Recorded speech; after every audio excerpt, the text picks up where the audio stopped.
Hello everyone, very good morning. तो आज हमारा लेक्चर नंबर है 9। लेक्चर नंबर है हमारा 9 और टॉपिक कवर करने वाले हैं आज हम कैपिटल एंड कैपिटल फॉर्मेशन, यानी कि पूंजी और पूंजी निर्माण। पूंजी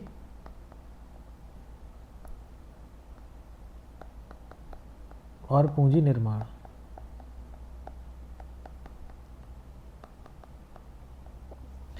लास्ट लेक्चर में हमने पढ़ा था फैक्टर ऑफ प्रोडक्शन में, उत्पादन के कारकों में पूंजी क्या है। लास्ट लेक्चर में हमने पढ़ा था क्या पूंजी क्या थी। उत्पादन में प्रयोग होने वाले मानव निर्मित साधनों को या संसाधनों को क्या कहती है? पूंजी कहती हैं। मैंने कहा था कि अभी के लिए सिर्फ इतना ही समझो, इसको कल नेक्स्ट लेक्चर में समझेंगे। तो आज कैपिटल यानी कि पूंजी को अच्छे से समझते हैं, एकदम ज़ीरो लेवल से कॉन्सेप्ट को। आज के बाद इसमें कोई भी समझने में प्रॉब्लम नहीं आएगी। तो स्टार्ट करते हैं। पूंजी क्या है? पूंजी क्या है?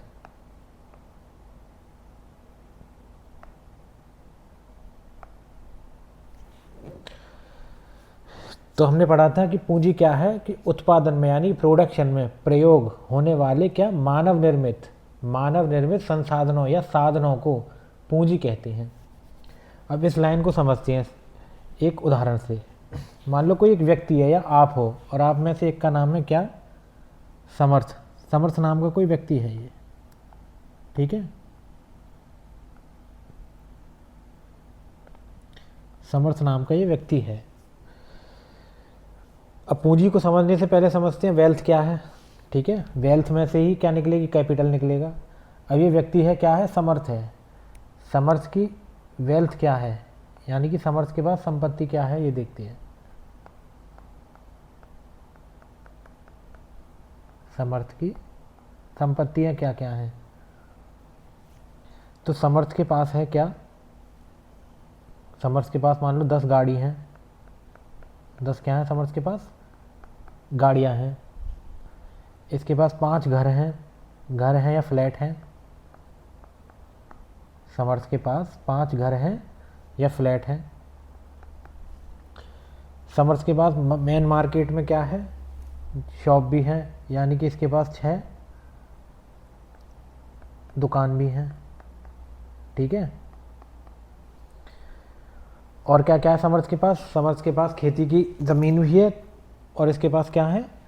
माना 2 ट्रैक्टर भी हैं। 2 ट्रैक्टर भी हैं। ये क्या है? समर्थ की संपत्ति है, ठीक है। समर्थ की संपत्ति क्या क्या है? समर्थ के पास 10 गाड़ियां हैं, 5 घर हैं या फ्लैट हैं, 6 दुकानें हैं, 2 ट्रैक्टर हैं, पैसा है XYZ, उसे छोड़ो। अब देखते हैं इसमें से पूंजी क्या है। पूंजी क्या होगी फिर? कैपिटल। अब माना समर्थ के पास 10 गाड़ियां हैं।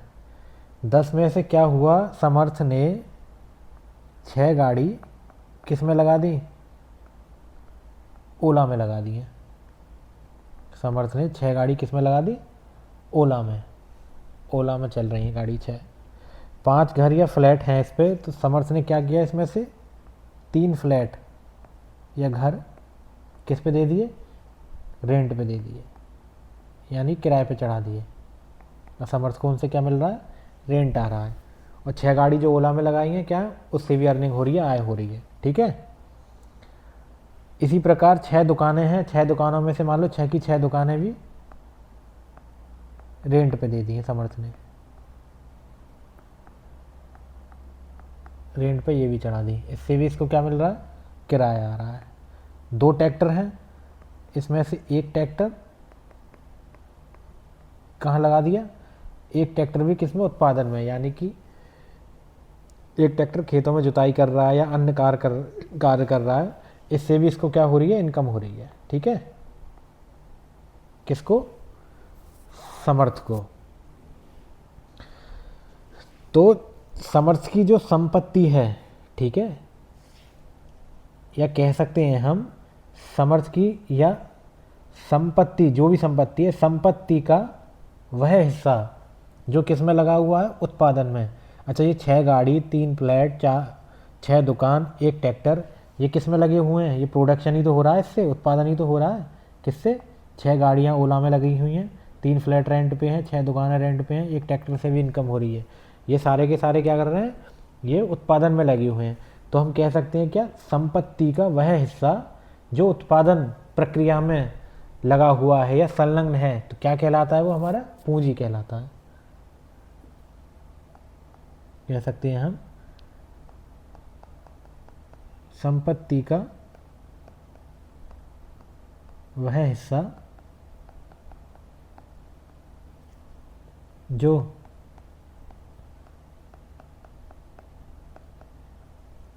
उत्पादन प्रक्रिया में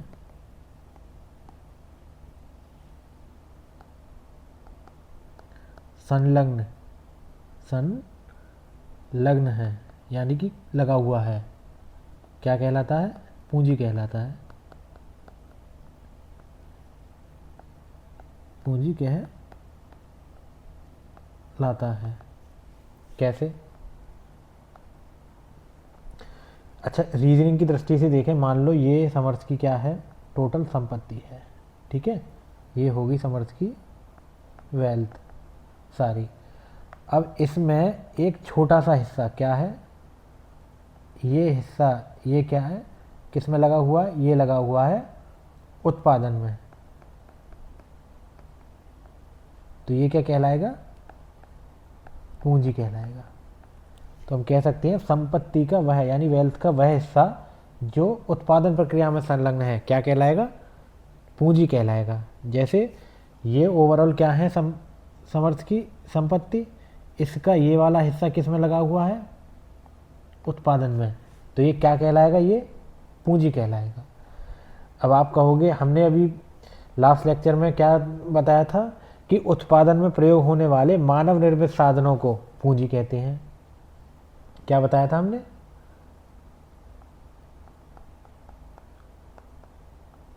उत्पादन में प्रयोग होने वाले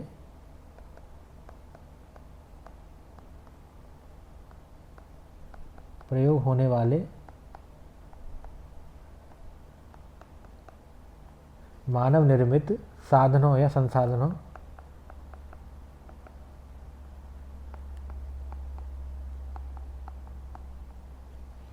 को पूंजी कहते हैं।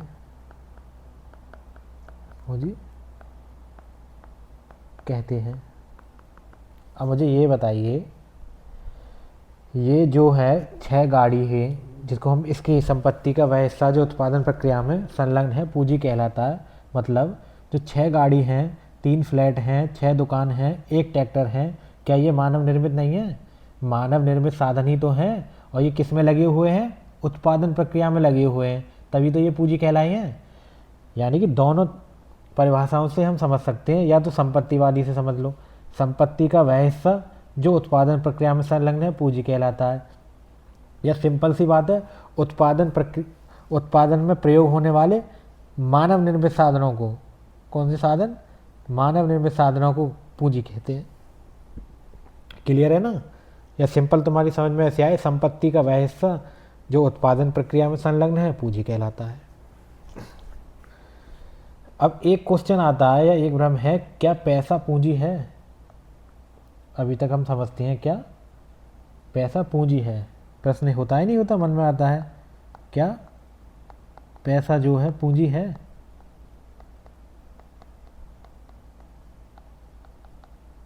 ये क्वेश्चन आता है, क्या पैसा पूंजी है? सामान्यतः यही अवधारणा है कि पैसा पूंजी है। सभी लोग मानते हैं कि पैसा क्या है? कैपिटल है। लेकिन अर्थशास्त्र में ये पूरी तरह सही नहीं है। मैं बार बार ये क्यों कहता हूँ कि अर्थशास्त्र में ये सही नहीं है, या अर्थशास्त्र इसको और गहरे तरीके से सोचता है? क्योंकि अर्थशास्त्र का अप्लाइड रूप ही क्या है? अर्थव्यवस्था। जो अर्थशास्त्र के रूल हैं, नियम हैं, कॉन्सेप्ट हैं, उनका अप्लाइड रूप ही तो है अर्थव्यवस्था। तो जो पैसा है, जो हमारी आम अवधारणा है कि पैसा पूंजी है, लेकिन अर्थशास्त्र में पूरी तरह सही नहीं है। कैसे सही नहीं है, इसको एक एग्जाम्पल से देखते हैं, ठीक है। क्यों सही नहीं है? पैसा पूरी तरीके से पूंजी नहीं है, क्यों सही नहीं है? सपोज दो व्यक्ति हैं, ठीक है, दो व्यक्ति हैं जिनमें से एक का नाम है बुध, ठीक है, एक का नाम है बुध, दूसरा है बद्री। बुध और बद्री, ये दो व्यक्ति हैं। अब यहाँ देखते हैं बुध के पास क्या क्या है, पैसे को लेकर समझ रहे हैं हम। बुध है, बुध के पास क्या है? माना बुध के पास है 5 करोड़ रुपए, 5 करोड़ रुपए हैं, ठीक है। अब इन 5 करोड़ रुपए क्या क्या है बुध के पास? ऐसे ही घर पर रखे हुए हैं, घर पर रखे हुए हैं, ठीक है। बुध के पास 5 करोड़ रुपए हैं, लेकिन क्या है वो ऐसे घर पे रखे हुए हैं। लेकिन बुध ने इन पैसों को क्या है किसी भी उत्पादन प्रक्रिया में नहीं लगाया। इनसे बुध क्या है उत्पादन नहीं कर रहा, प्रोडक्शन नहीं कर रहा है, उत्पादन नहीं कर रहा है, ठीक है। ऐसे पड़े हुए हैं, उत्पादन नहीं कर रहा, तो क्या है यह पूंजी होगी? यह पूंजी नहीं हुई, यह पूंजी नहीं हुई। क्यों नहीं हुई? हमने पूंजी अभी समझा, पूंजी क्या है? संपत्ति। ये 5 करोड़ रुपए क्या है? बुध की संपत्ति है। क्या संपत्ति? हमने सिंपल समझा कि संपत्ति का वह हिस्सा जो उत्पादन प्रक्रिया में क्या हो, संलग्न हो, यानी कि उत्पादन की प्रक्रिया में क्या हो, लगा हुआ हो, वह पूंजी कहलाएगा। अब मुझे ये बताओ, क्या यहाँ ये जो 5 करोड़ रुपए हैं बुध के पास, ये उत्पादन प्रक्रिया में लगे हुए हैं या इसमें से कुछ लगा हुआ है? नहीं लगा हुआ है, तो इसलिए क्या है ये पूंजी नहीं है, ठीक है। वहीं दूसरी तरफ बद्री के पास क्या है? बद्री के पास भी 5 करोड़ रुपए हैं, बद्री के पास भी क्या है? 5 करोड़ रुपए हैं, ठीक है। लेकिन बद्री ने क्या कर दिया, यहाँ एक फैक्ट्री लगाई है, 5 करोड़ रुपए से क्या लगाई है? फैक्ट्री लगाई है। बद्री ने एक फैक्ट्री लगाई है, किसकी लगाई है? मान लो ऑयल मिल लगाई है, या मसाला फैक्ट्री लगाई है, या आटा मिल लगाया है, कुछ भी है ना, XYZ तीनों में से कुछ भी लगाया है। तो बद्री जो 5 करोड़ रुपए हैं, इसने किस में लगाया? इसको फैक्ट्री लगाई इससे। तो इससे क्या कर रहा है बद्री? उत्पादन हो रहा है, नहीं होता? प्रोडक्शन हो रहा है उसकी फैक्ट्री में जी, हो रहा। तो बद्री ने किस में लगा दिया इसे? उत्पादन में, यानी कि बद्री उत्पादन कर रहा है। तो ये बताओ अब मुझे, क्या यह पूंजी हुई या नहीं हुई? क्यों? यह पूंजी हुई, हम कह सकते हैं कि यह पूंजी है। क्यों है? क्योंकि 5 करोड़ जो रुपए हैं, ये संपत्ति हुई इसकी बद्री की। अब ये 5 करोड़ यानी कि संपत्ति का सारा हिस्सा या कुछ हिस्सा किस में लग रहा है? उत्पादन प्रक्रिया में लग रहा है। मैं कह रहा हूँ 5 करोड़ के 5 करोड़ की इसमें फैक्ट्री लगा दी, तो क्या हुआ? ये 5 करोड़ क्या हुए? उत्पादन प्रक्रिया में लगे हुए हैं, तो ये पैसा क्या हुआ? ये हुआ पूंजी कहलाया। यानी कि जो पैसा, अभी तक हमारी क्या आम धारणा थी कि पैसा पूंजी है, पैसा पूंजी नहीं है। पैसा कब पूंजी बनता है? जब वो प्रोडक्शन में लगता है। अब दोनों ही केस में देखा, बुध के केस में क्या है? पैसा पूंजी नहीं है, लेकिन बद्री के केस में क्या हुआ? पैसा पूंजी है।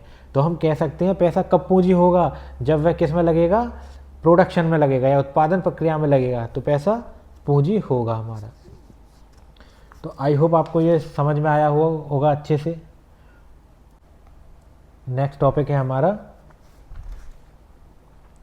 पूंजी निर्माण, कैपिटल फॉर्मेशन।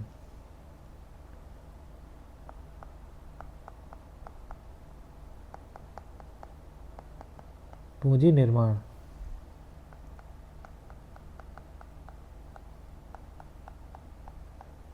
Capital formation.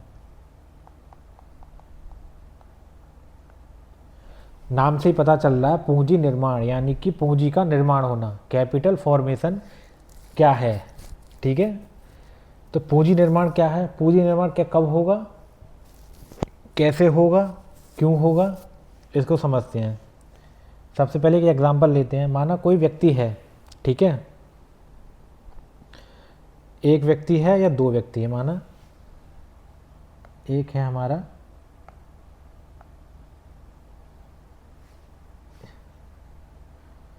व्यक्ति है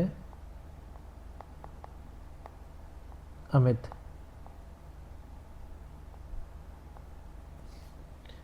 दूसरी तरफ है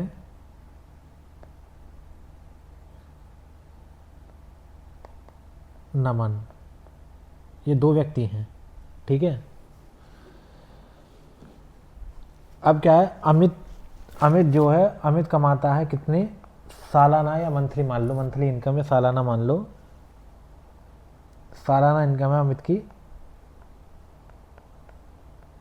10 लाख रुपए, ठीक है। अमित की क्या है, सालाना इनकम है 10 लाख रुपए। अब इस रुपयों का अमित क्या करता है, अमित ने सबसे पहले क्या किया, कपड़े खरीदे, ठीक है। अमित ने कपड़े खरीदे, खाना खाया, अच्छे से रेस्टोरेंट में जाकर अमित डिनर भी करता है।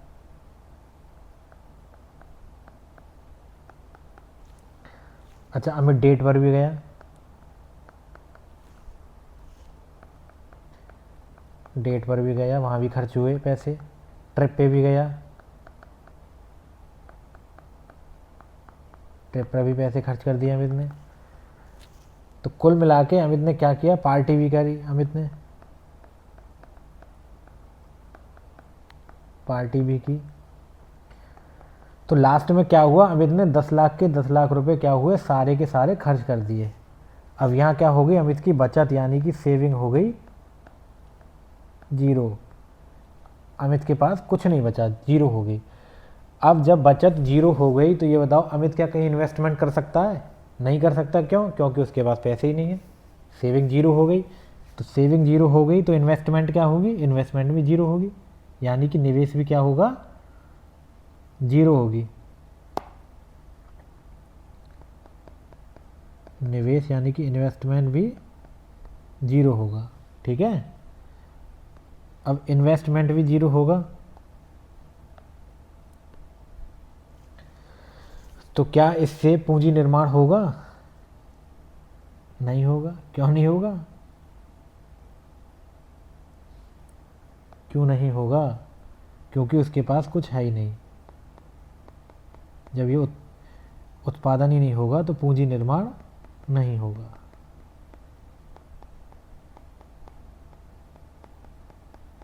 ठीक है। अब वहीं है दूसरी तरफ नमन। नमन क्या है, नमन भी 10 लाख रुपए कमाता है,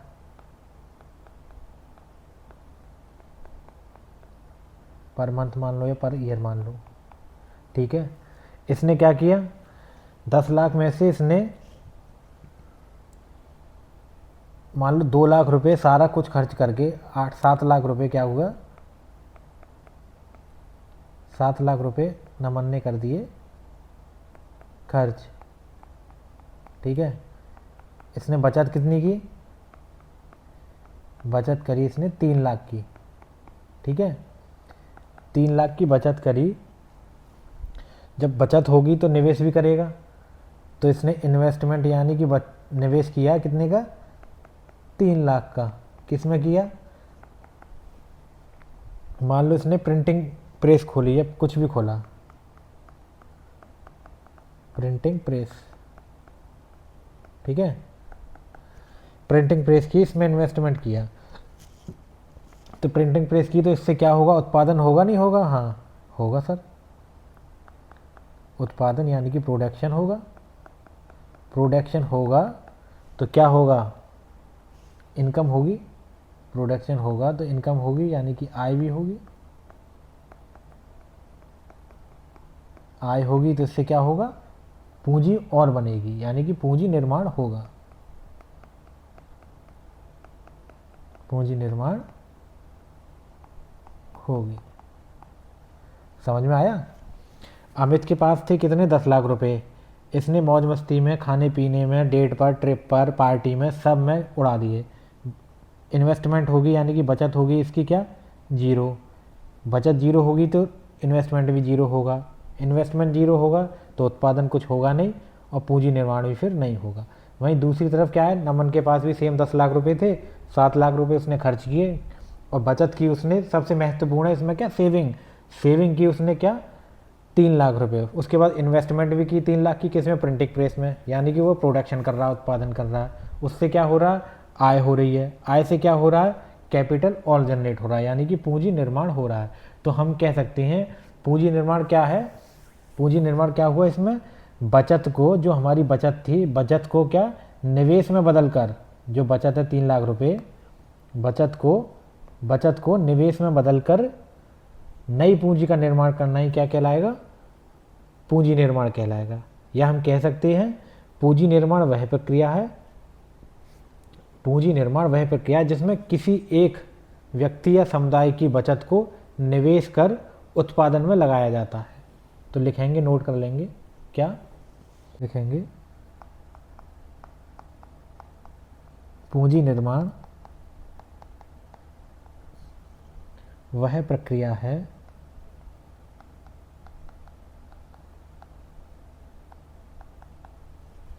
जिसमें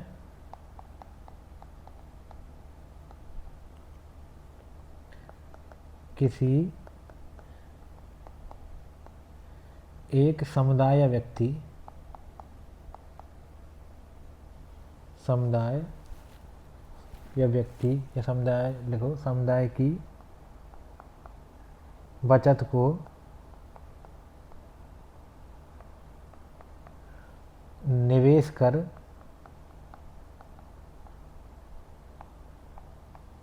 किस में लगाते हैं, उत्पादन में लगाया जाता है, उत्पादन में लगाया जाता है। क्या कहलाएगा, यह पूंजी निर्माण कहलाएगा।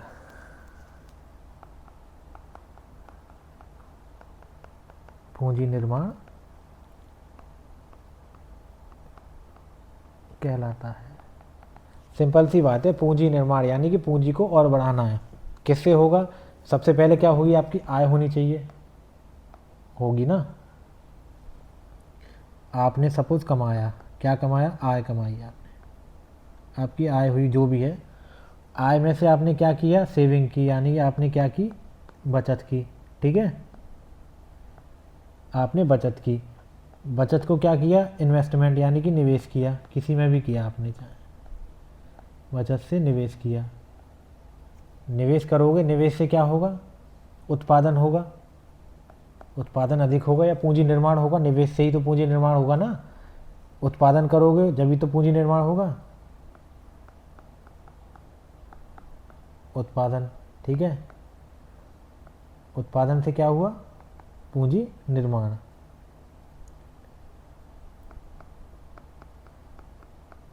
या उत्पादन की प्रक्रिया में लगा जब भी पूंजी निर्माण हुई, ठीक है। जब पूंजी निर्माण होगा तो क्या होगा, हमारा आर्थिक विकास होगा ही होगा, यानी कि और पूंजी आ रही है जब भी तो हमारा आर्थिक विकास हो रहा है, आर्थिक विकास होगा। आई होप आपको समझ में आया होगा, क्लियर, सिंपल है। पूंजी निर्माण क्या है, पूंजी निर्माण वह प्रक्रिया है, या सिंपल सी है कि किसी व्यक्ति या समुदाय की बचत को निवेश कर, बचत, पहले बचत होगी, उसके बाद क्या होगा, निवेश किया जाएगा, निवेश कर उत्पादन में लगाना ही क्या है, कहलाता है, पूंजी निर्माण कहलाता है। तो मूल अवधारणाओं में हमारी यही टॉपिक थे, क्या, पूंजी निर्माण बचे थे। अब हम नेक्स्ट, आज के लेक्चर में सिर्फ इतना ही है। आज हमारी जो भी मूल अवधारणा सारी खत्म हुई। अब नेक्स्ट लेक्चर हमारा शुरू होगा राष्ट्रीय आय। तो मिलते हैं नेक्स्ट लेक्चर में।